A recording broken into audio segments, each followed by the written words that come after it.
Hola, ¿cómo están? Mi nombre es Paula Lucero, soy psicóloga, psicoanalista de la ciudad de Rosario, provincia de Santa Fe, Argentina, para quienes todavía no han visto alguno de mis videos. Yo me desempeño en el área clínica, en la psicología clínica. Este video va a ser particular. Vamos a tratar que sea lo más prolijo posible, pero bueno, el tema que les traigo hoy tiene que ver con una confusión, una falencia que se observa en el campo del psicoanálisis en lo que tiene que ver al deseo, pero es muy complejo. ¿Por qué? Porque no se puede hablar del deseo sin hablar de la estructura del sujeto. Entonces, si definimos el deseo de una determinada manera, estamos hablando de la estructura. Por ende, estamos hablando de una determinada práctica. Y ahí viene el problema, ¿no? Las consecuencias prácticas que puede llegar a tener, bueno, una definición del deseo, que en algunos casos es incorrecta y en otros casos es parcial.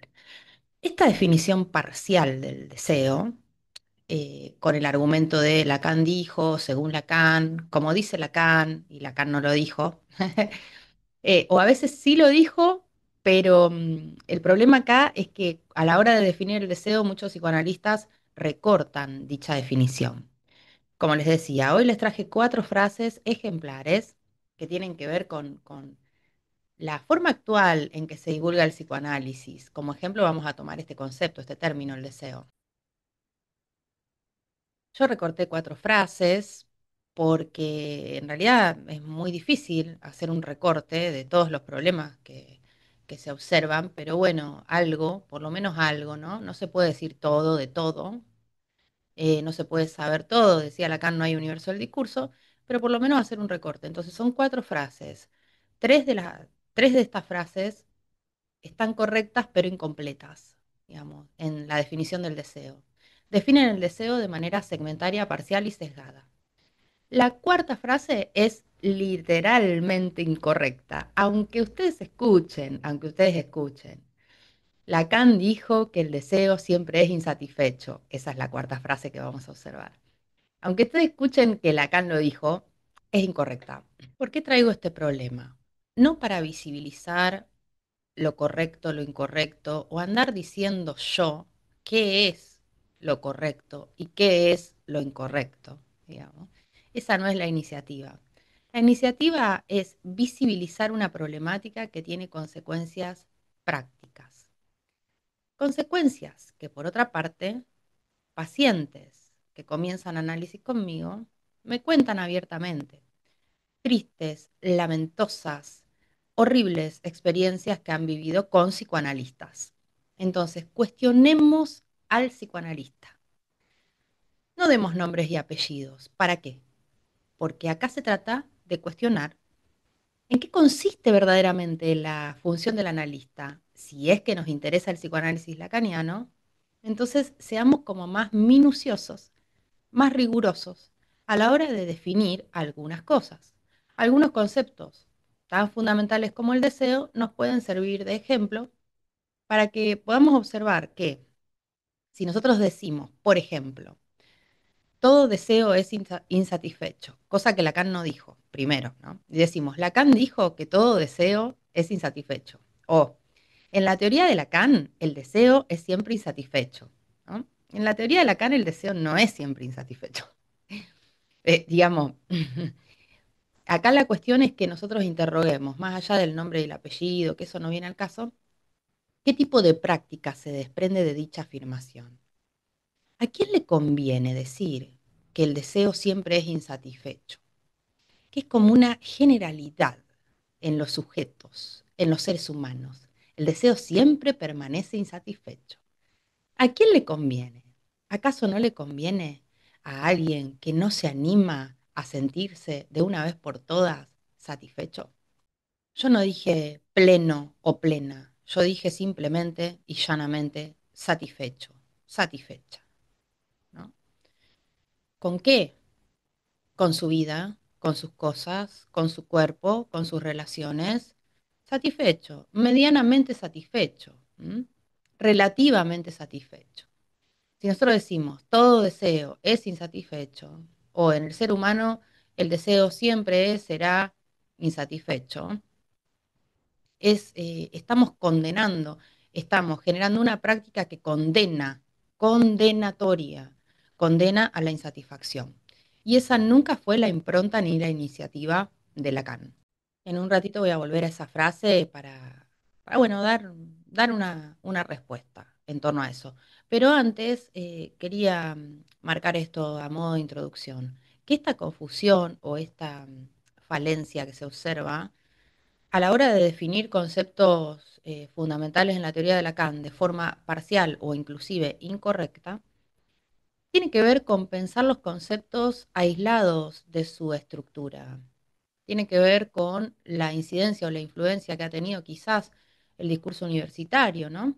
En algunos psicoanalistas o psicoanalistas en formación, que lo lleva a parcializar las cosas, a desanudar, a desvincular una cosa de la otra, siendo que en una estructura subjetiva hay diferentes elementos que están articulados. La noción de estructura en Lacan quiere decir eso, que un elemento no es sin el otro, digamos. Entonces, si nosotros definimos el deseo desarticulado de la estructura de la cual forma parte, la estructura del sujeto, entonces siempre va a ser una definición por lo menos parcial, para no decir incorrecta. No podemos culpar a los psicoanalistas de esta confusión, porque la teoría de Lacan posee una originalidad y una eficacia clínica que es muy patente y notable, porque Lacan tuvo la lucidez de hablar de aquello de lo que nadie quería hablar o nadie podía hablar, para poder hablar de las dificultades del ser humano, del sufrimiento del ser humano. Lacan se sirvió de diferentes recursos, elementos, como la topología, la matemática, la lingüística, etcétera. También algunos fragmentos de la filosofía. Pero el interés de Lacan nunca fue ser un teórico, nunca fue ser un filósofo, ni un catedrático. El interés de Lacan siempre fue ser psicoanalista, como él mismo dice, ¿no?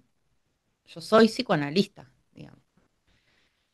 Entonces, acá hay un tema que me parece que está buenísimo compartir. O sea, yo a ustedes sí, bueno, el fantasma es tal cosa y qué sé yo. Pero ¿qué sentido tiene que hablemos de conceptos si no tenemos las agallas y el coraje de hablar de todas las fallas que estamos observando a nuestro alrededor, ¿no? En lo que hace al discurso de los psicoanalistas, ¿no? Decía que no los podemos culpar porque lo difícil no es la teoría de Lacan. Eh, Lacan como personalidad, digamos, o Lacan como estilo, ¿no? El estilo de Lacan, qué difícil, uy, qué difícil. Lo difícil es el objeto del cual está hablando Lacan, o sea, la estructura del sujeto. Eso es lo difícil, ¿no? Entonces, la gente que quiera eliminar la dificultad en la teoría de Lacan no está entendiendo las coordenadas de estructura de las que está hablando Lacan. No se crean que los psicoanalistas que hablan difícil son lacanianos. ¿Mm? No se crean eso, porque justamente si nosotros queremos eliminar la dificultad, toda la dificultad, sí o sí vamos a tener que violentar el objeto de estudio de alguna manera. Vamos a tener que reducirlo, ¿no? Entonces, una forma de reducir es segmentando y aislando un concepto de su estructura, armando frases tipo eslogan, tipo aforismos que se repiten en cada video, en cada disertación, siempre las mismas frases y demás, hablando en difícil. Bueno, eso también es eliminar, es pretender eliminar la dificultad, ¿eh? Como si diciendo una frasecita recortada de la obra de Lacan que absolutamente nadie entiende, eso fuese ser lacaniano. ¿Mm?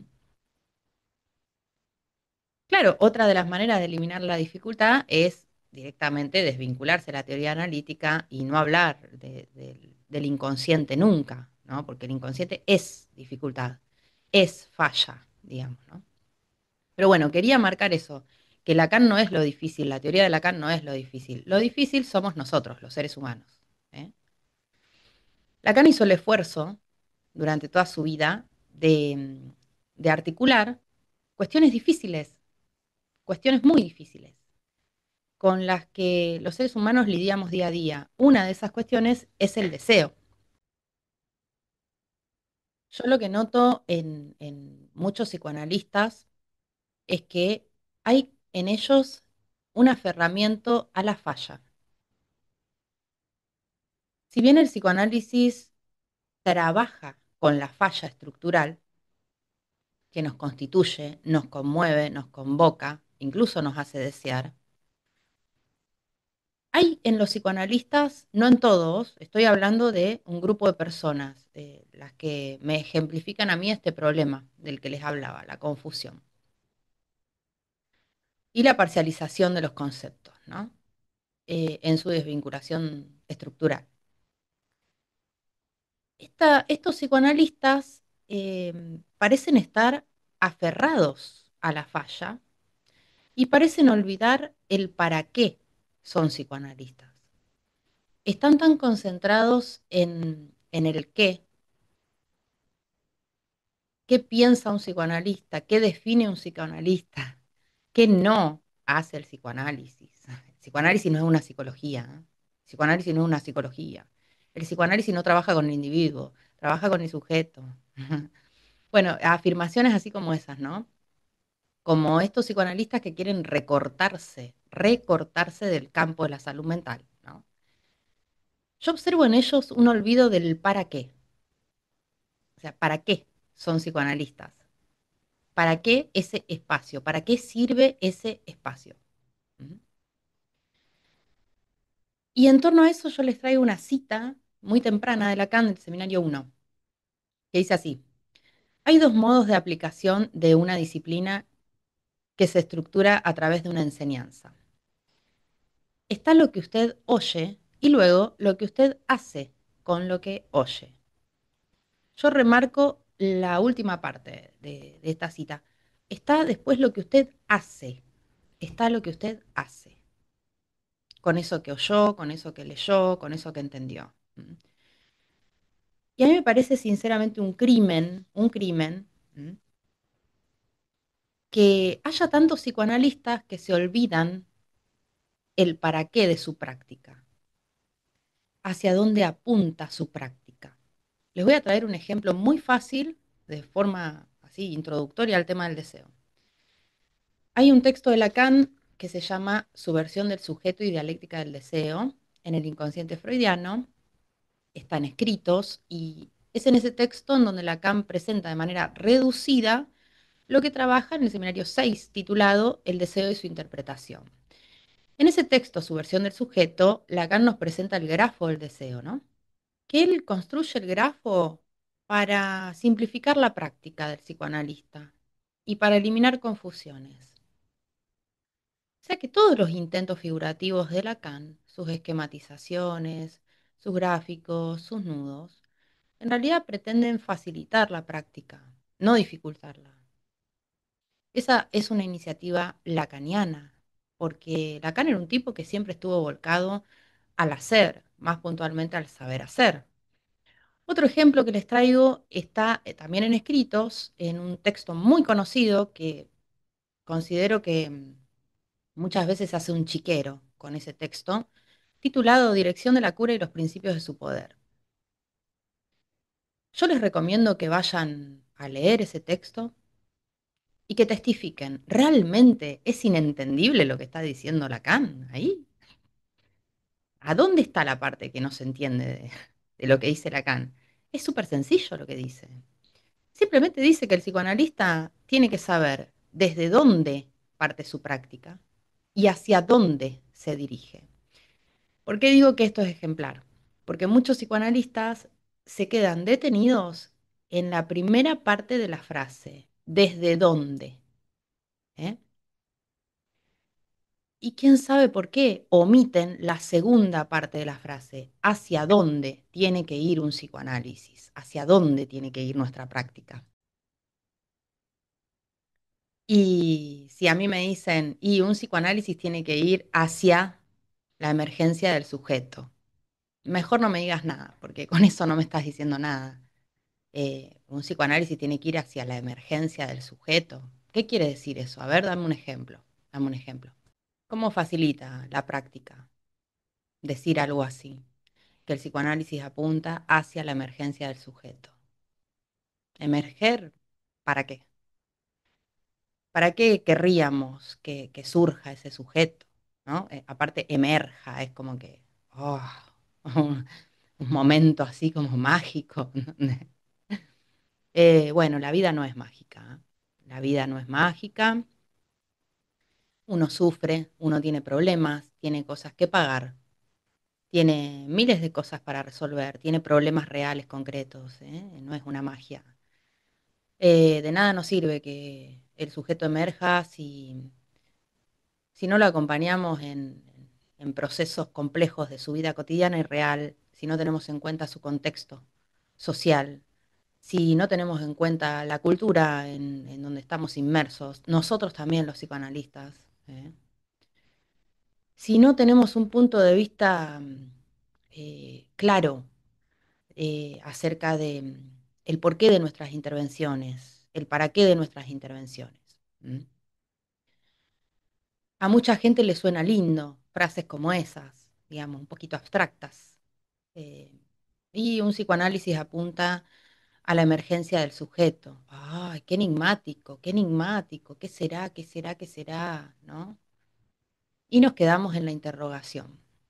Y el sujeto hace 3 años que tiene banda de síntomas que le hacen la vida más difícil de lo que ya de por sí es, ¿no? Pero nosotros decimos, el psicoanálisis busca la emergencia del sujeto. Lo que quiero marcar es que considero que es un error esta tremenda romantización de algunas frases de Lacan es muy inhibitoria de la práctica analítica como tal, que es una práctica para tener efectos, efectos puntuales, efectos concretos, puntuales en la vida de alguien. Los efectos más contundentes se observan en el sufrimiento de esa persona, porque lo reducen. Y en algunos casos directamente lo aplacan de tal manera que queda en el pasado tal sufrimiento. ¿M? Es una práctica que tiene por efecto el alivio. ¿M? Y una conexión mucho más grande y amplia con el propio saber inconsciente. Entonces, todo esto, ¿qué pasa con todo esto? Se olvida y queda como por debajo de estas frasecitas que se repiten. Y hay un olvido de la vertiente operativa del psicoanálisis como tal. Yo vengo investigando esta cuestión que creo que es parte de una pregunta epistemológica mía. Entonces, vengo investigando las confusiones conceptuales, eh, estas cosas que se ponen en boca de Lacan y nunca estuvieron allí, pero siempre relacionándolas con la comunicación. La comunicación es algo que a mí me importa. Me importa cómo se comunica el psicoanálisis, me importa cómo se lo enseña, me interesa, por difícil que sea, generar y sostener una divulgación del psicoanálisis lo más amena, cercana, accesible que se pueda y a una mayoría de personas. Que no sea una información sesgada, reducida a un pequeño grupito de gente que está llena de libros en su casa. No es eso lo que a mí me interesa, nunca me interesó eso, como el transformar el psicoanálisis, que es en sí una práctica en salud mental, en una especie de, ¿cómo decirlo?, de iglesia llena de adeptos, en una especie de escuela cerrada para los que saben, para los que son mejores que otros, etcétera, ¿no? Yo nunca pensé el psicoanálisis desde ese ángulo, para mí no es en sí una teoría, en realidad es una práctica que intentamos teorizar, que es otra cosa. Bueno, y en torno a esto, hace poco había visto un video de un psicoanalista que hablaba y hablaba y hablaba del deseo, ¿no? Y en ningún momento de su exposición menciona cuánto mejoraron sus propios pacientes. En ningún momento habla de sus propios pacientes, así sea solo en general, ¿no? Sin dar nombres ni... En ningún momento habla de eso. Y a mí eso me parece un psicoanálisis vacío. Es más, yo cada vez que me pongo, ¿no? A observar la teoría, a investigar, a intentar formalizar de alguna manera, lo que quiero formalizar es lo que hice concretamente, ¿no?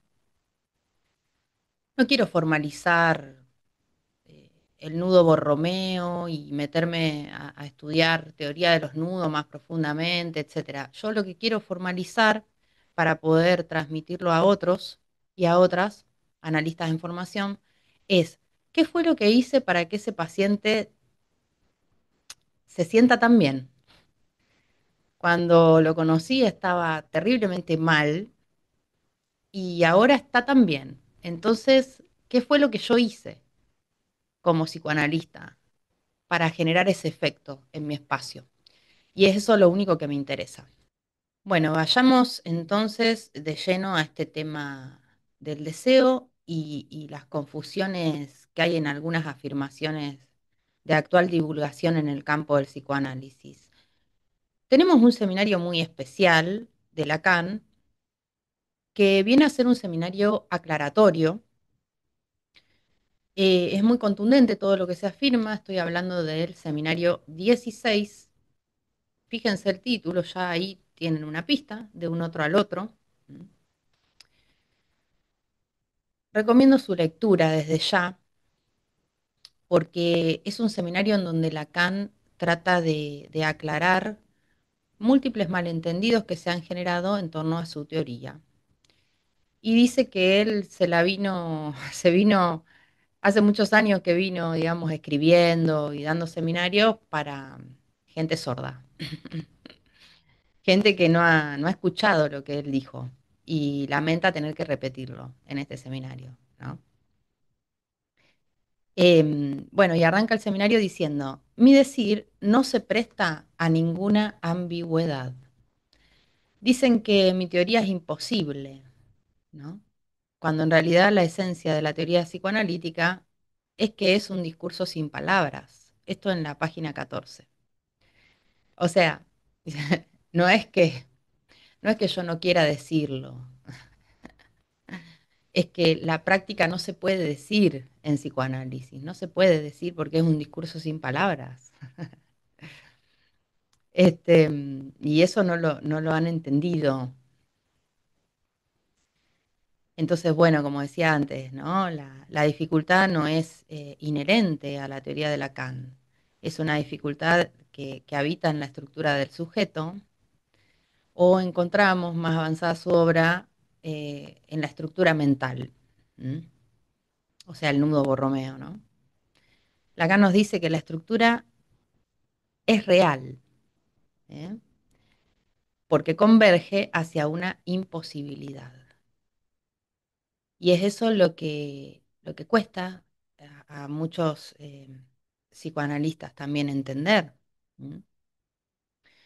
Que no es que esto, eh, no es que si vos lees cada vez más a Lacan vas a descubrir todas las respuestas. O sea, de lo que Lacan habla es que cuando hablamos de estructura del sujeto hay una falta de respuesta que es fundante, que es constitutiva. Pero no solo dice eso, que hay falta de respuesta, sintetizando más aún que hay falta. Después está la respuesta que somos capaces de inventar. ¿M? Entonces está la falta, sí, y después está lo que vamos a hacer con esa falta. Una cosa no es sin la otra, son las dos cosas, al mismo tiempo en simultáneo. Está la falta y está la sutura de la falta. ¿Mm? También lo podemos plantear en otros términos. Está el corte y está después la sutura. Está el corte y está la sutura. No es el corte o la sutura, es el corte y la sutura. ¿Mm? Sin embargo, ¿qué observamos? Que muchos psicoanalistas se quedan con el corte, la emergencia del sujeto, que corte, ¿no? El corte. El corte de la sesión, el corte de una cosa con otra, y no empalman, no suturan. Entonces se quedan a mitad de camino. Son psicoanálisis que se quedan a mitad de camino. ¿Eh? Ahora, eso está en Lacan, digamos. Por eso digo, cuestionamiento del psicoanalista que fragmenta definiciones, que fragmenta, por ende, la práctica, ¿no? Porque en una sesión psicoanalítica, el analista opera efectuando cortes, empalmes y suturas, las tres cosas, ¿eh? No solo cortes. Fíjense todo el resto que trae, ¿no? Esta cuestión. Bueno, Lacan vuelve a traer el tema del sujeto, la definición del sujeto, que el sujeto es resultante de una representación muy específica que se da entre dos significantes. Retoma lo ya trabajado en el seminario 9. ¿M? Nos propone un esquemita, a ver si se ve, nos propone un esquemita muy simple, súper simple, cuando nos habla del significante y el sujeto, y dice, un significante representa al sujeto para otro significante, ¿no? Simplemente. ¿Mm? Así, un sujeto es representado por un significante ante otro significante, ¿no? Bueno, y sigue hablando de esto, dice, el sujeto es causado por la relación intersignificante, ¿m? Por eso no se lo puede atrapar. Y acá viene lo que yo quiero traerles. Que Lacan nos va a decir que esta representación a nivel significante del sujeto, ¿m? O sea, no es una abstracción. Lacan nos plantea una materialidad a nivel significante, no es algo abstracto, místico. Nos va a hablar de una unidad que produce el significante, porque ese es otro problema que interfiere en la definición del deseo, ¿no? Muchos psicoanalistas detestan hablar de unidad porque creen que eso no es correcto, creen que no tenemos unidad, incluso algunos, ¿no? Otros lo que hacen es separar el registro simbólico del registro imaginario, lo separan. Entonces nos dicen, la unidad es imaginaria. ¿Mm? En lo simbólico solo hay falta. ¿Eh? Es mentira, es incorrecto. Digamos, en lo simbólico hay unidad significante, ¿m? También conocida como unicidad significante. ¿Cuál es la dificultad mayor que yo observo? No poder pensar que en la estructura, uno, están las cosas articuladas, están los tres registros agarrados entre sí, anudados, decía Lacan. ¿Eh? La unidad imaginaria está agarrada de la unicidad significante, están articuladas, digamos, no se pueden pensar separadamente, salvo si queremos caer en la falencia, digamos, no están separadas, no funcionan separadas. Eso por un lado, la articulación entre un registro y otro, eso es teoría lacaniana pura, ¿no? Y después, esta dificultad para no poder pensar que exista una unidad agujereada, una unidad que no es completa, pero no por eso deja de ser una unidad. ¿Mm? Digo, hay que batallar en psicoanálisis, porque es lo que nos propuso Lacan. Hay que batallar con esta tendencia a caer en la lógica binaria.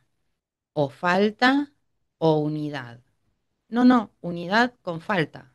Las dos cosas, digamos.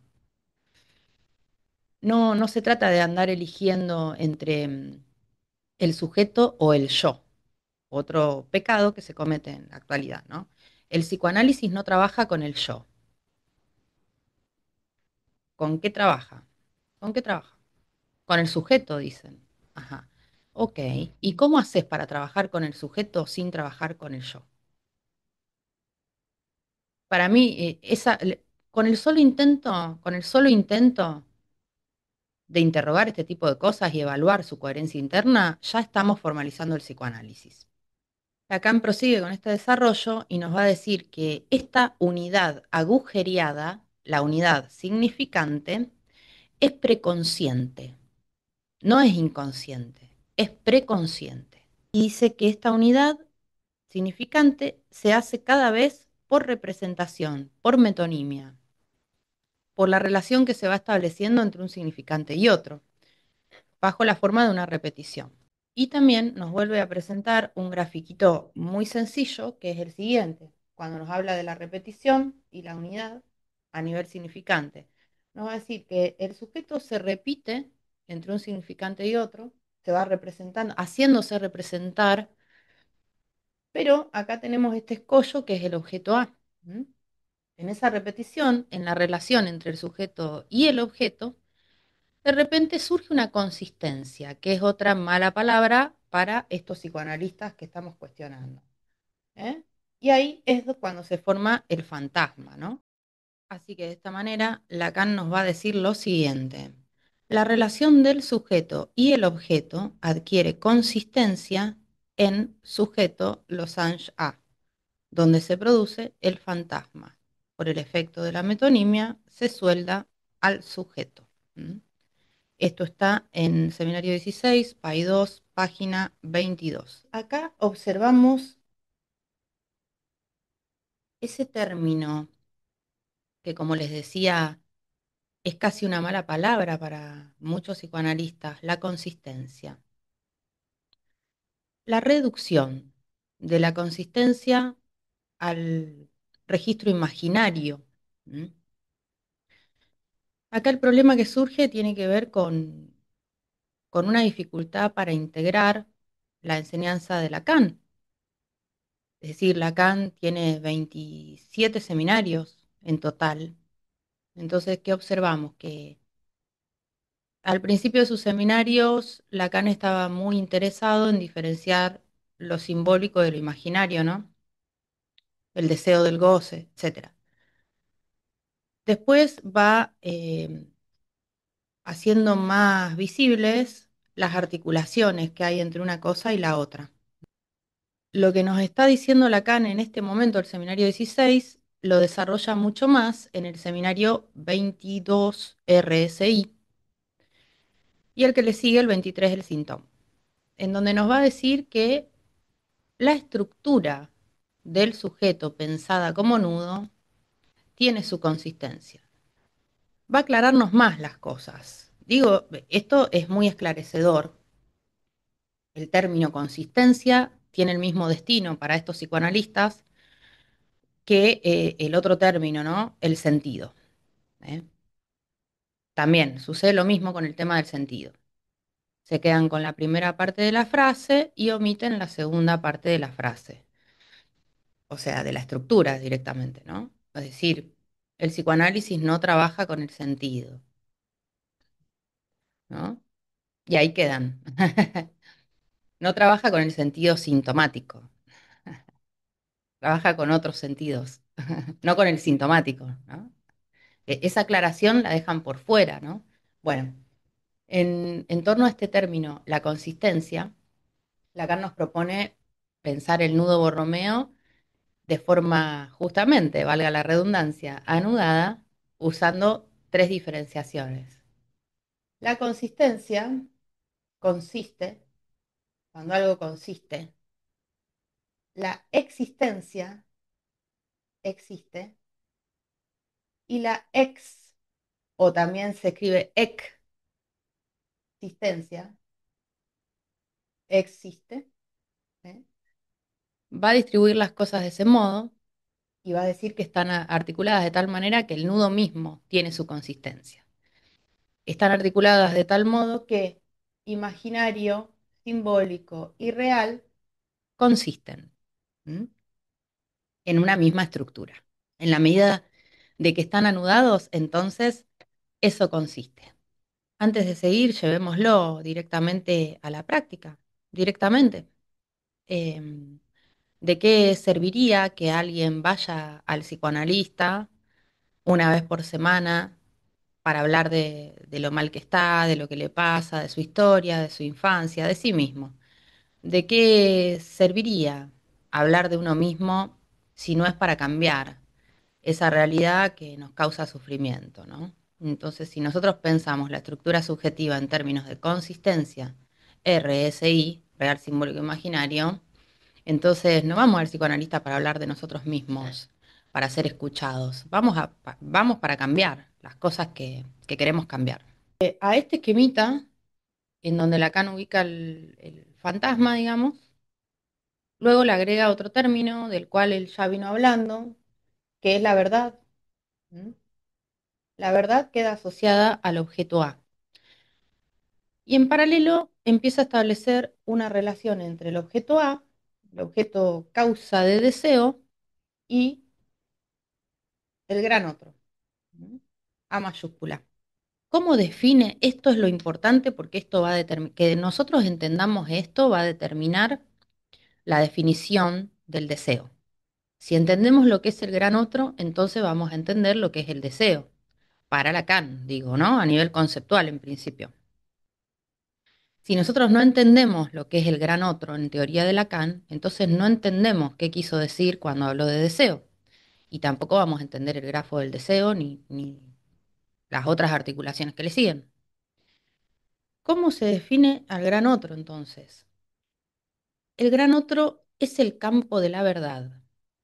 Es el lugar donde el discurso del sujeto adquiriría consistencia y donde se coloca para ofrecerse a ser o no refutado. Esto lo encuentra en Seminario 16, PAI 2, página 23. A esto le sigue toda una serie de propuestas y aclaraciones que nos hace Lacan, que son todas importantes. Voy a tratar de reducirlas al máximo porque son, bueno, varias. Lacan nos va a decir que en el campo del otro, el otro con mayúsculas, no hay posibilidad de entera consistencia del discurso. Ahí hagamos un parate. En el campo del otro no hay posibilidad de entera consistencia. ¿Mm? Hay una consistencia que no es entera, pero hay una consistencia. ¿Mm? Hay una consistencia agujereada. La marca de ese agujereo es este, el A, el objeto A. Entonces, Lacan nos habla de una consistencia distinta de esa consistencia del sentido común. Los psicoanalistas que oponen falta a consistencia se están remitiendo no al sentido de la enseñanza de Lacan, sino al sentido común, porque piensan la consistencia como un círculo lleno. ¿Mm? Piensan en la consistencia imaginaria de forma inmediata. Y déjenme decirles que ni siquiera la consistencia imaginaria es así de llena, porque está anudada a lo simbólico. La consistencia de la que habla Lacan la vamos a ver figurada y ejemplificada en su figura del toro, que la van a ver aparecer en varios seminarios, ¿eh? Es una consistencia que posee un agujero central, ¿m? Pero es una consistencia al fin. Fíjense cómo sigue. Lacan hace alusión a su discurso de Roma, al texto Función y campo de la palabra y el lenguaje en psicoanálisis, que están escritos uno. Dice que nadie lo leyó. Dice, hablé para oídos sordos. Así que si quieren, vayan y lean de nuevo Función y campo de la palabra y el lenguaje en psicoanálisis, luego de ver este video, y ahí va a estar el toro, sobre todo está esto. La figura del toro o el anillo, en ese momento lo menciona como anillo, que habla de una estructura agujereada. ¿Eh? Pero digo, estar hablando de una estructura agujereada no quiere decir que todo sea agujero, que todo sea vacío, que todo sea falta. ¿Eh? Ahí va, en la iniciativa del video de hoy. Bueno, y dice, bueno, él mismo se cita en este texto, Discurso de Roma, y dice, yo la verdad hablo. Soy pura articulación pronunciada para el embarazo de ustedes. Pero no es esto lo que grita aquel que es sufrimiento por ser en esta verdad. Ese debe saber que su grito no es más que un grito mudo, grito en el vacío, ¿m? Como ese cuadro de Munch, el grito, ¿no?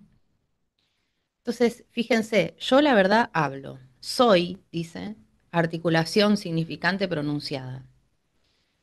Y no es lo mismo hablar como uno pueda con esa articulación, como dice Lacan, que quedarse mudo en el sufrimiento. ¿Eh? Ahí está dando una diferencia, ¿no? Importante. Después se hace una pregunta muy contundente y esclarecedora. ¿Qué en el otro con mayúsculas, qué en el otro puede responder al sujeto? Y acá viene como el kit de la cuestión. Dice, solamente lo que le da su consistencia y su fe ingenua en lo que es, como yo, moi. Y acá quizás venga bien hacer esta aclaración entre el yo y el je, ¿no? En francés. El je, Lacan lo asociaba a la presencia del sujeto en el discurso, ¿no? Porque el je es un pronombre personal de la primera persona en singular que representa la persona y forma bloque con el verbo. En cambio, el yo evidencia a la persona y se refiere al yo como instancia psíquica, ¿no? Pero fíjense que el sujeto aparece en el discurso común en tanto ye. Dice, representa a la persona. ¿Mm? Entonces no estaría muy bien separar al sujeto de la persona. No está correcto. Diferenciar, en teoría de Lacan, lo que es un sujeto y lo que es una persona está bien, pero en nuestra práctica no estaría bien separar sujeto de persona, porque están anudados, están unidos. Acto seguido, Lacan nos va a decir que está el sujeto, está el gran otro y está el objeto A, ¿no? Que nuclea el goce, el objeto A. Entonces dice que lo que el sujeto tiene enfrente es el objeto A. Y dice, frente al sujeto lo que hay es el A, el uno en más, plus de gozar. La verdad, que es equivalente a la verdad. Y escuchen esto. El no goce, la miseria, el desamparo y la soledad. Eso es lo que el sujeto tiene enfrente.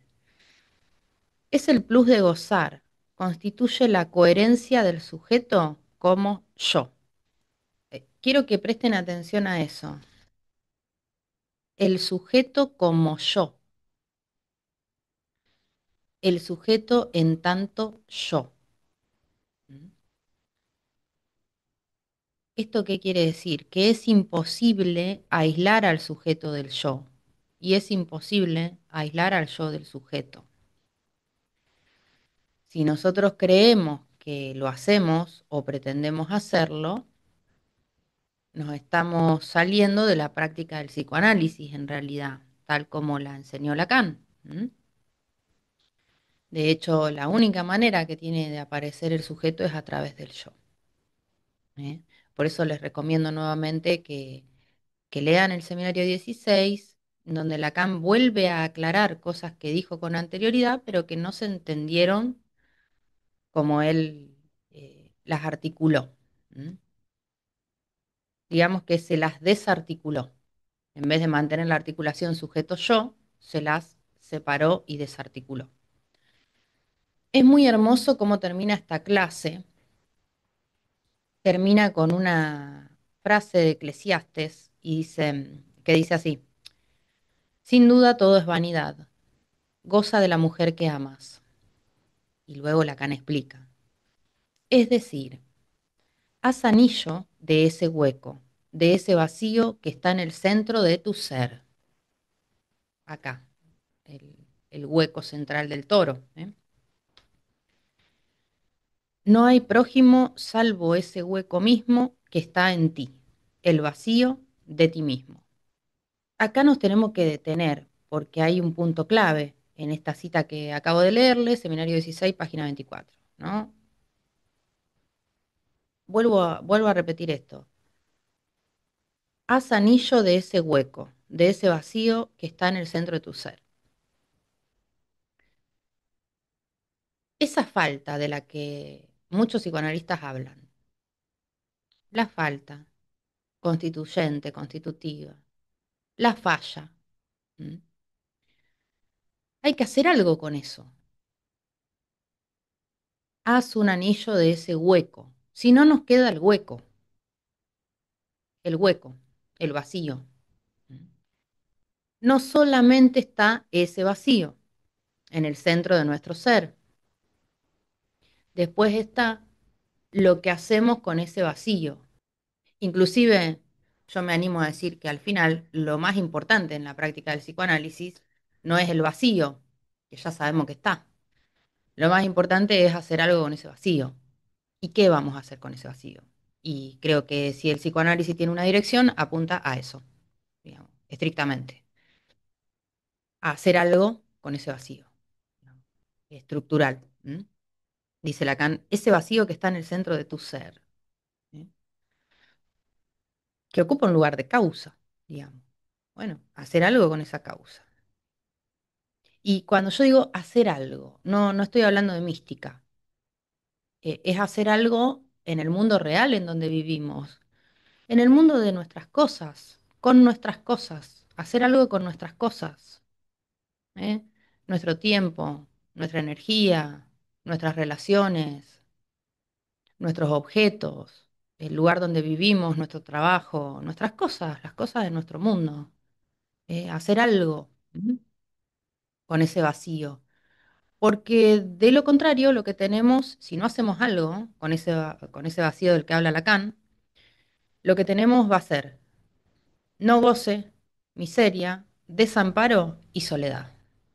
Digo, ¿por qué se lee otra cosa si Lacan está diciendo eso? Por eso les doy la página, ¿ah? Vayan ustedes mismos. ¿Por qué se lee otra cosa? ¿Por qué se lee solo el vacío?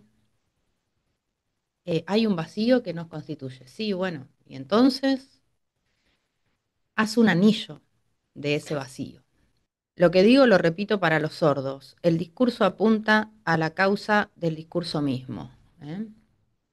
La causa, en su doble sentido, digamos, ¿no? La causa como origen, pero la causa como aquello hacia donde voy, aquello hacia donde apunto, ¿no? Entonces, vuelve a repetirlo, ¿no? Esta cuestión del para qué, digamos. Y habla del discurso y que él pretende que sea un discurso valioso y que un discurso valioso es aquel que tiene consecuencias, ¿no? De alguna índole. Después ahí vuelve al grafo del deseo, justamente en la página 35, y dice, hice este grafo para un grupo de asnos. Así lo hice, ¿no? Porque directamente no entendieron lo que yo dije del grafo. Así, página 35. Y ahí venimos con las frases, justamente. Las frases.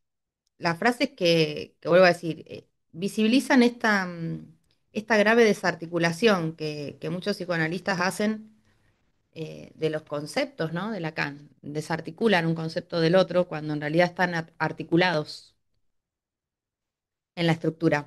Y nuestro desafío, nuestro ensayo, es poder entender, captar dicha articulación y no los conceptos de forma aislada, para poder aplicarlos en la práctica como tal. Acá estoy, acá en el grafo. Ya hace más de 10 años que lo construí ante un auditorio de asnos. Todavía no encontraron dónde estaba el yo en ese grafo. ¿Mm? Será necesario que se los explique. Se dan cuenta, habla mucho del yo en este seminario, como verán, ¿eh? Después sigue con esto y dice, hablé de realidad, ¿no es cierto? No hablé de real. ¿Mm? Entonces, él va estableciendo diferencias entre una cosa y la otra, pero a la vez articulándolas. ¿Mm? Está lo real, está la realidad, está el sujeto, está el yo, está el sujeto, está el gran otro. ¿No? Está el gran otro, está el semejante, y así, pero están, digamos, todos los elementos dentro de la estructura. ¿Eh? No es que si trabajamos con el sujeto, entonces no trabajamos con el yo, digamos, ¿no? Es una cuestión de anudamiento la que opera. Bueno, vamos con las frases. La primera frase,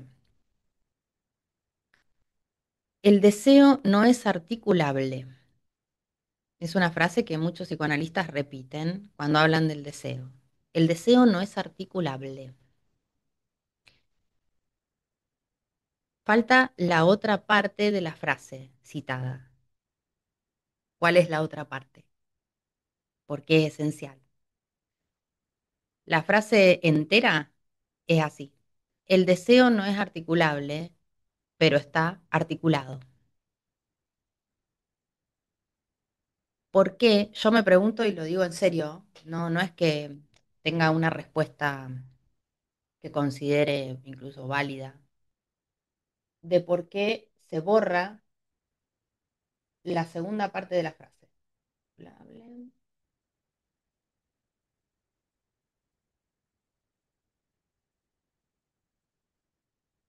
Así que esto es una pregunta que yo me hago, pero les quiero compartir la pregunta. ¿Por qué tantos psicoanalistas omiten la segunda parte de la frase lacaniana? El deseo no es articulable, pero está articulado. ¿Por qué la parte en donde Lacan dice que el deseo está articulado, cosa que es muy importante, está articulado el deseo? ¿Por qué eso lo tachan? Y se quedan con no, con el no, con la parte negativa de la frase, lo que no, y omiten lo que sí, omiten lo que sí. Es muy grave, porque antes les hablé de efectos, les hablé de consecuencias, les hablé de la mejora de los pacientes, que los analizantes se sientan mejor, que tengan una vida mejor, que nadie va al psicoanalista para hablar en difícil, sino para mejorar sus cosas, su vida, sus sentimientos, su cuerpo, lo que fuere, ¿no? Para sentirse mejor, digamos, para disfrutar más de la vida. ¿M? Eh, por ejemplo, en el seminario 6, Lacan nos da una definición del deseo que está buenísima. Y dice que el deseo en su forma más radical es deseo de vivir, digamos, ¿no? Es deseo de algo. Ahora vamos a ir a esa otra frase, ¿no? Es deseo de nada. No, no, no, no. Es deseo de algo. En principio deseo de vivir. Después adopta distintas formas a la luz de cada historia singular, pero es deseo de vivir. ¿M? Y puede no haber deseo de repente. Si decimos que el psicoanálisis trabaja con el deseo, bueno, en principio trabajamos con ese deseo de vivir. ¿M? Muy importante. Entonces, digo, ¿cuál es cuál es la razón por la cual muchos psicoanalistas tachan la parte en donde Lacan dice que el deseo está articulado? ¿Mm?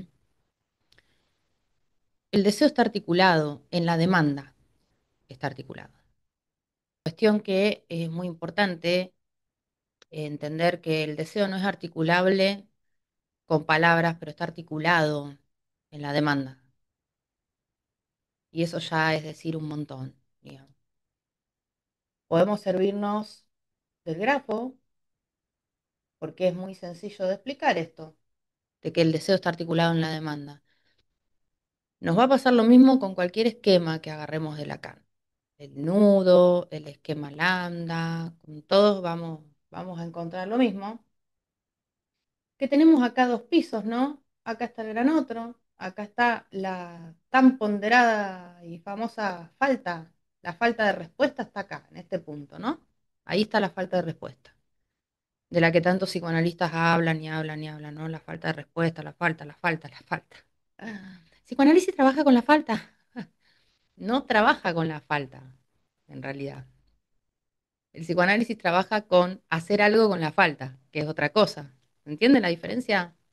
El deseo está articulado. En el grafo del deseo, vieron que yo antes lo cité a Lacan, que él dice, yo construí el grafo para un grupo de asnos que no pudo ubicar dónde estaba el yo, el grafo del deseo, dónde está el yo.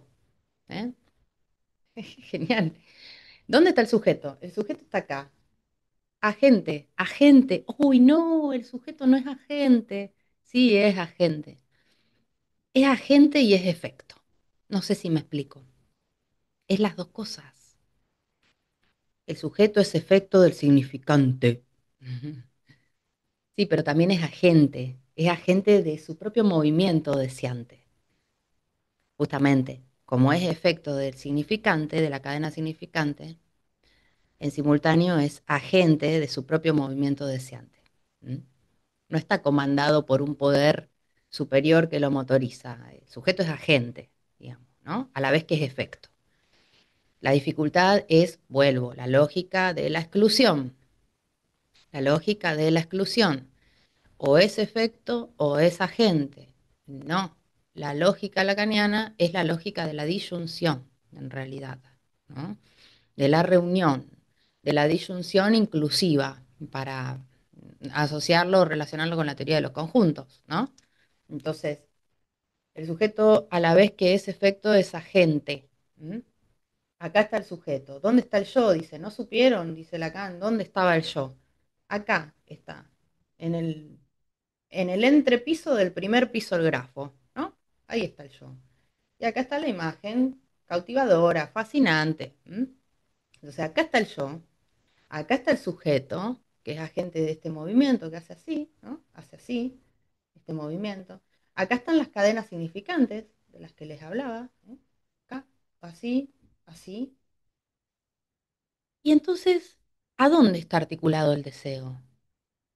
No es articulable, pero está articulado.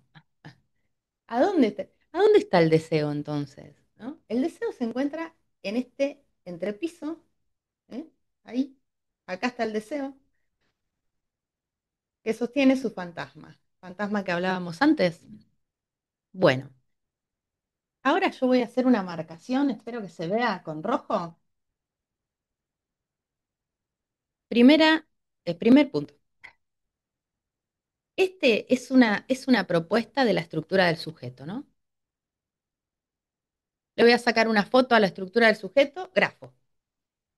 Y cuando decimos estructura del sujeto, queremos decir que todos estos elementos están articulados. ¿Mm? Cuando alguien habla, todo esto está funcionando al unísono. Esa es la dificultad más grande para poder leer a Lacan. ¿Eh? Que la gente necesita separar las cosas y hay que hacer ese ensayo de leer, entender que están articuladas. ¿Eh? Bueno, el sujeto que está acá, ¿no? Que les decía que hace eso. ¿Qué nos revela? Que el deseo quizá no se puede poner en palabras, quiero esto, quiero tal cosa, pero sin embargo está articulado acá en la demanda. ¿Eh? O sea, el deseo aparece en aquello que pedimos. ¿Mm? No es eso, pero está articulado en eso que pedimos. No sé si, espero que sea claro lo que digo. El deseo no es lo que pedimos, no es la demanda. La demanda está acá. No es lo que pedimos, no es la demanda. Pero está articulado en eso que pedimos, le hace la demanda. O sea que la única manera de ver esbozado el deseo es a través de la demanda. ¿M? De la misma manera que la única forma de hacer emerger al sujeto es a través del yo. ¿M? ¿Se entiende la articulación que opera? Bueno, entonces acá tenemos la demanda, siguiendo el movimiento, acá tenemos el fantasma, sostén del deseo, Esto quiero marcar con rojo, ya me estaba olvidando. Que Lacan lo que sitúa en sus esquemas es una cuestión de homología que se va a dar. ¿M? Entonces, hay una homología entre fantasma y yo, ¿ven? Ahí. Hay una homología entre deseo e imagen. Son relaciones homólogas, homólogas. Hay una homología entre significante la falta en el otro y significado del otro. Hay una homología entre demanda y gran otro. ¿Eh? No hay diálogo, hay homología, que es otra cosa. ¿Eh? Entonces, ¿esto qué significa? Que hay una relación permanente entre una cosa y la otra, ¿eh? Que están conectados, si ustedes quieren pensarlo así.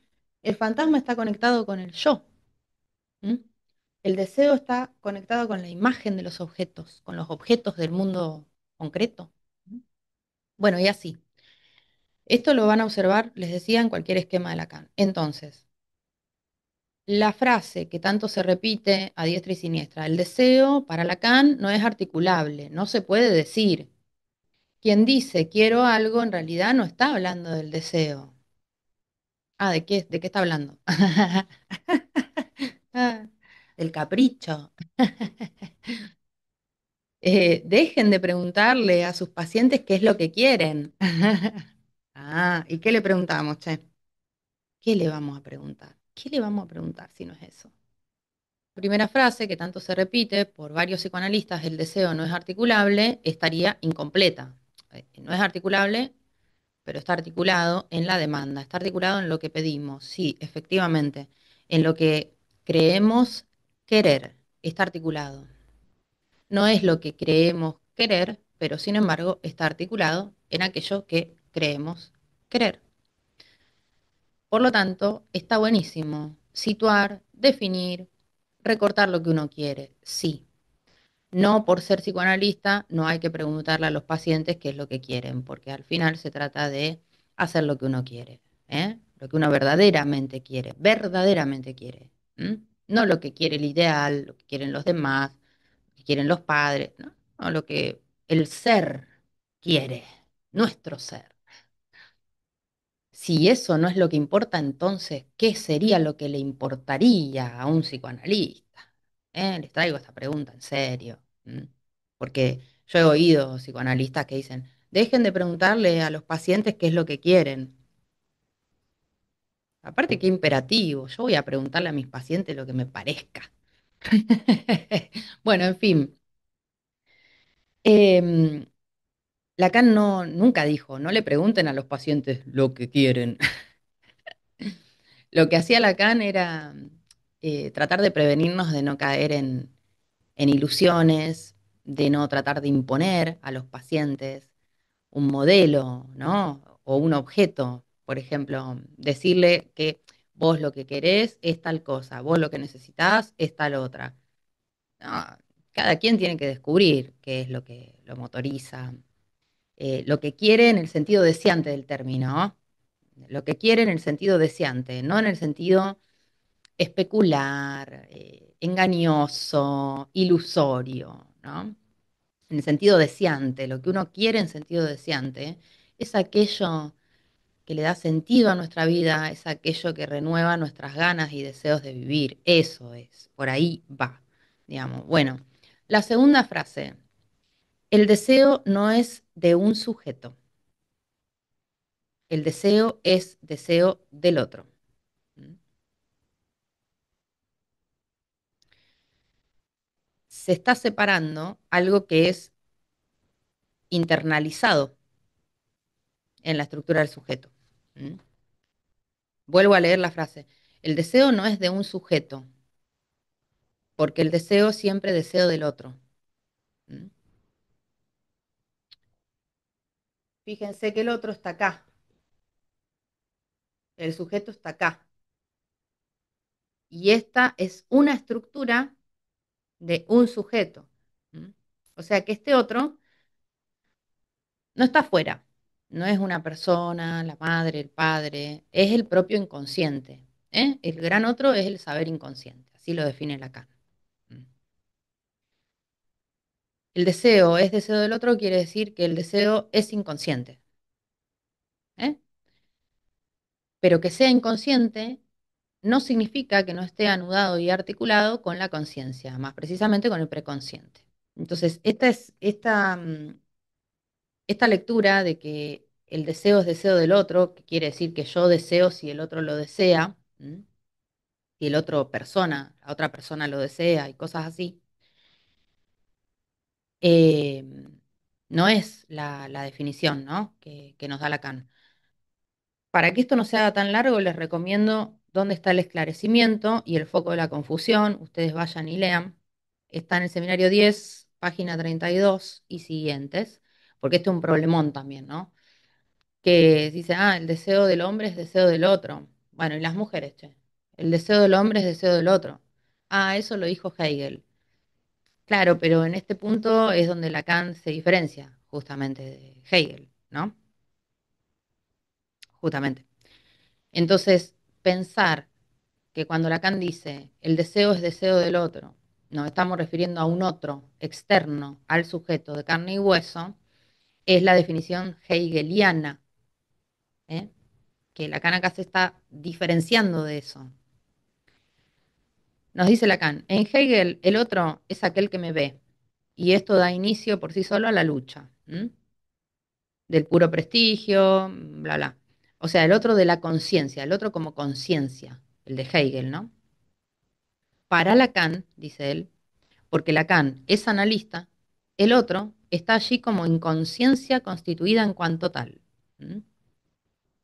Entonces, el otro es en realidad el inconsciente. ¿M? Y eso ya complica la definición del deseo. ¿Se darán cuenta, no? En esta frase, el deseo no es de un sujeto, el deseo es deseo del otro. ¿Cómo no va a ser de un sujeto el deseo? ¿A qué estamos jugando? Realmente. ¿A qué estamos? A mí me interesa saber a qué están jugando, diciendo que el deseo no es de un sujeto.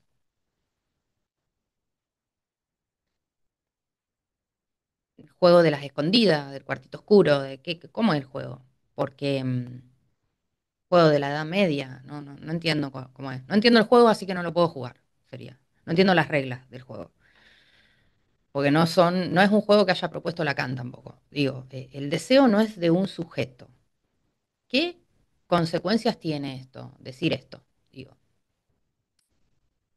¿Cómo entonces, si el deseo no es el deseo de un sujeto, entonces cómo se llenan la boca diciendo que el psicoanálisis trabaja con la singularidad de un sujeto? Incoherencia, incoherencia interna. O sea, no. Si el deseo, concepto elemental en la obra de Lacan, pero muy elemental, o sea, elemental como fundamental, digo, esencial, y en la práctica, analítica. Si nosotros decimos el deseo no es de un sujeto, ¿de quién es? ¿Mm? ¿Dónde estaría la singularidad con la cual supuestamente trabajamos? Se dan cuenta cómo todo esto empieza a tener efectos en la práctica concreta y real. ¿Mm? Em, Miren, si pensamos que este otro del que habla Lacan no tiene una íntima relación con el sujeto, estamos al horno, en realidad. Es lo que yo pienso y opino. Ya no vamos a saber hacia dónde van nuestros espacios. O sea, directamente no vamos a poder dirigir ninguna cura, porque va a ser imposible, digamos, ¿no? Si no podemos atribuir un deseo a un sujeto. Para esto vayan, seminario 7, la ética del psicoanálisis, en donde allí tenemos varios tópicos a considerar. El primero, el deseo es deseo propio de alguien, ¿eh? Ahí Lacan sitúa lo que es el propio deseo y lo conecta justamente no solo con un sujeto, sino con la estricta singularidad que lo determina, ¿no? Y después tenemos el otro punto, en donde Lacan relaciona el deseo con el acto y organiza todo lo que es la ética del psicoanálisis en torno a esa pregunta, ¿no? ¿Has actuado conforme al deseo que te habita? Te habita, a ti, sujeto. Has actuado conforme a tu deseo, o sea, no solamente que un sujeto tiene su deseo propio, sino que debe, desde la ética del psicoanálisis, no desde la moral, actuar conforme a él. Muy importante, las indicaciones del seminario 7. Para la tercera frase que circula, se me ocurre compartirles el esquema óptico simplificado del seminario 10. La frase dice así: el deseo no tiene objeto.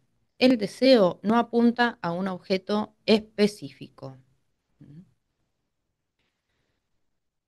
No voy a explicar todo el esquema.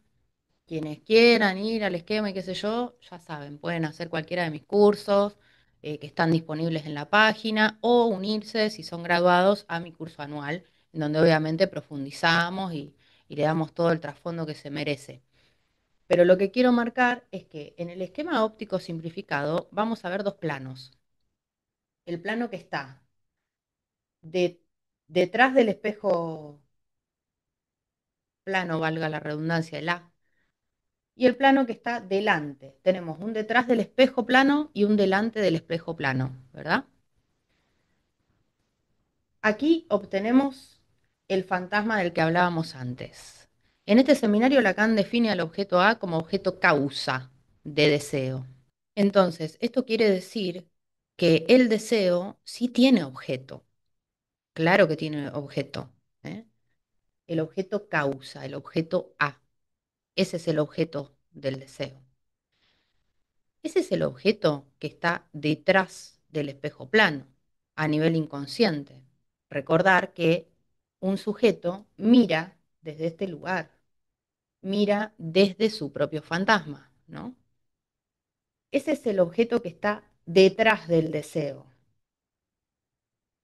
Pero después hay un objeto que estaría delante del deseo. Entonces tenemos el objeto causa, el que está detrás del deseo, el objeto A, y después tenemos los objetos del mundo, que están delante del deseo, y esos sí son nombrables, específicos, localizables, tienen cuerpo. No sería correcto decir que el deseo no tiene objeto.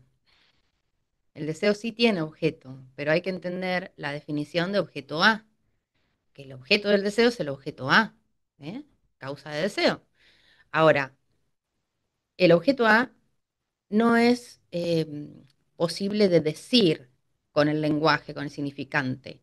No es posible de imaginar tampoco, ¿no? Porque es un punto de real, es un carozo real en la estructura. Pero después tenemos los objetos que están delante del deseo, que son los objetos señuelos, los objetos que nos atraen, nos enamoran, nos fascinan. Y esos objetos sí son específicos. Es más, algunos, esos que amamos, son absolutamente esenciales en nuestras vidas. Lo que nos va a decir Lacan es que esas personas que amamos, objetos de nuestro amor, objetos de nuestro deseo, lo son porque han tomado el lugar de causa en nuestra estructura, ¿eh? Entonces no se trata de elegir entre el objeto A, que no tiene nombre, no tiene nada, y los objetos del mundo. Están los dos. Está el objeto antes del deseo y está el objeto delante del deseo. Detrás del deseo como causa y el objeto al que el deseo apunta, porque están articulados, anudados. Vamos con la última frase de circulación y ya los dejo en paz. La paz sea contigo. La última frase es: el deseo siempre es insatisfecho, que hice mención al principio de este video, esa frase. Esa frase de las que mencioné hoy, que fueron 4 en total, es la única que yo podría decir que es completamente incorrecta. El deseo es siempre insatisfecho en la histeria, no en la estructura del sujeto como una generalidad, una tipicidad, un ser humano que desea. El deseo no es insatisfecho por estructura, no es insatisfecho. Eso sucede en la histeria. El deseo es un movimiento incesante, metonímico, pero no necesariamente insatisfecho. Esto nos lleva a otro problema que hoy no vamos a poder desarrollar. Tengo algunos videos en Instagram, si no me seguís, me encontrás como Lacaniana, en donde yo afirmo que no todos son neuróticos, que es una equivocación. Los psicoanalistas que dicen que todos somos neuróticos y ellos también se incluyen, digamos, ¿eh? Que todos somos, el ser humano es neurótico. Yo no sé de dónde lo sacaron a eso, sinceramente, porque en Lacan no está. No está. Lo habrán sacado de ellos mismos, quizás. No sé, pero el deseo toca la insatisfacción de distintas maneras en las neurosis, específicamente en la histeria. En la neurosis obsesiva se imposibilita y en las fobias, que está muy emparentada con la histeria, queda como en esa prevención permanente, ¿no? Y que como que no hace, no se anima. Bueno, o sea que en los tres grandes tipos de neurosis obtenemos esa relación tan jodida con el deseo, que está basada en la insatisfacción, solamente que se presenta de distinta manera, como postergación, como detenimiento, como sí y no, etcétera, ¿no? Pero bueno, si observamos cómo trabajaba Lacan, leemos testimonios de pacientes, ahora les voy a recomendar un libro que acaba de salir en español, y bueno, nos damos cuenta que no solamente que no está esa definición, el deseo siempre insatisfecho en Lacan, sino que no es coherente con ni siquiera lo que fue su vida y su forma de relacionarse con la práctica del psicoanálisis. Esa frase la extraen del seminario 5, la formación del inconsciente. La parte que omiten es que cuando Lacan dice que el deseo es insatisfecho, está hablando de la histeria. Él viene hablando de la histeria. ¿Eh? Entonces, ¿qué onda con la omisión? ¿Qué onda con extraer frases de Lacan sacadas de su contexto? ¿Qué onda? ¿Qué efectos y qué consecuencias puede tener? Para contrastar esta frase usando la misma teoría de Lacan, el deseo es siempre insatisfecho, que yo digo no, solo en la histeria, vayan seminario 6, páginas 116, 17 y 18, en donde Lacan ahí lo explica. Básicamente lo que dice es que el deseo a veces se satisface, solamente que observamos un fenómeno muy común y es que muchas personas temen a esa satisfacción de su deseo. ¿M? O sea, nadie discute, ¿no? Hay una mayoría de personas con neurosis, pero una mayoría no son todos.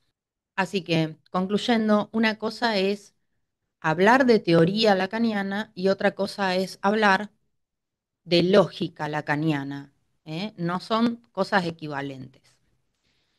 Una cosa es decir que somos psicoanalistas y andar recortando partecitas teóricas de lo que dijo Lacan. Y otra cosa muy distinta es decir que somos psicoanalistas, trabajar y hablar desde la lógica lacaniana. Cuando Lacan trabaja el tema de la lógica, lo hace para poder articular múltiples elementos que poseen su complejidad, para que nosotros podamos entender dicha complejidad que es estructural, no es del pensamiento de Lacan, Lacan persona, es una complejidad que caracteriza a nuestra estructura como sujetos. ¿Eh? Y solamente lo vamos a poder hacer sin excluir alguno de los elementos comprometidos si nos servimos de la lógica. ¿Eh? En este sentido, les recomiendo indagar en la teoría de los conjuntos y la utilización que realiza Lacan. Para cerrar, les traigo un fragmento de este libro que se lo súper recomiendo, que salió en agosto. Es algo espectacular, todo lo que van a encontrar aquí. Bueno, les traigo un pequeño fragmento. Se trata de una entrevista que le hacen a su hija Judith.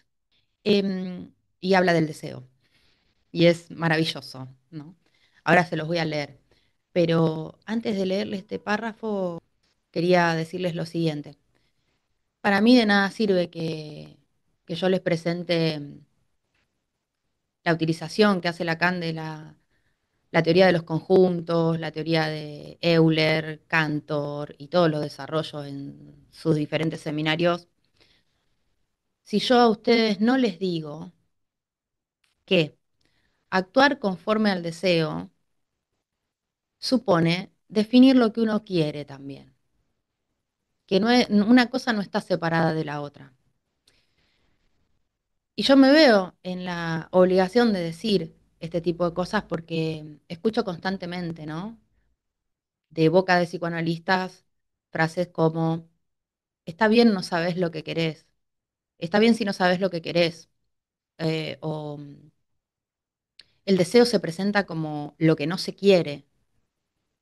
Yo digo, qué locura, qué locura. El deseo se presenta como lo que no se quiere en la neurosis obsesiva. Volvemos otra vez, ¿no? No tenemos que radicalizar algunos descubrimientos a propósito de la neurosis y hacer que equivalgan a la estructura del sujeto como algo típico, porque no, eso opera en la neurosis. Entonces, no, no está bien que vos no sepas lo que querés, porque si vos no sabés lo que querés, te vas a dejar llevar por cualquier correntada y te vas a transformar en una ovejita dentro de un rebaño que ni siquiera vas a saber cuál es tu pertenencia allí.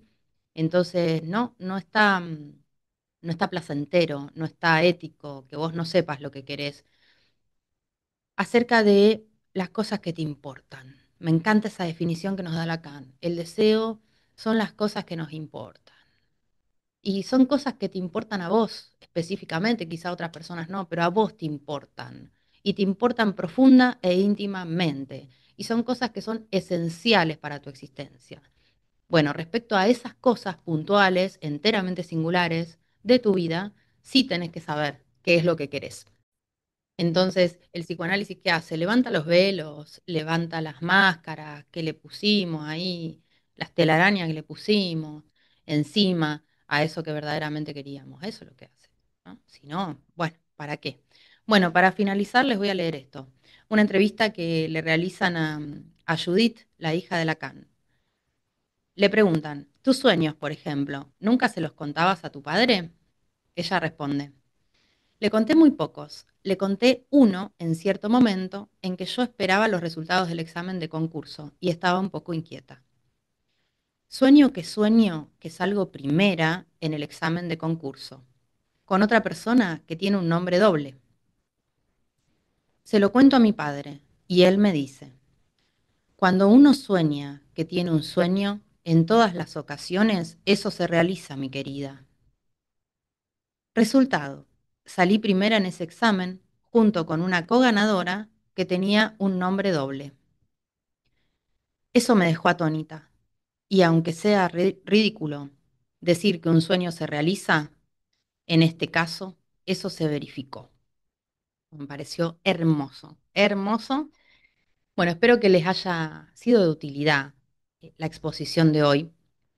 Y finalmente decirles que si el psicoanálisis no está hecho para fabricar alegría o ayudar a que un sujeto pueda fabricar alegría en conexión con su persona, ¿sí? En conexión con su cuerpo, en conexión con sus lazos, con su vida.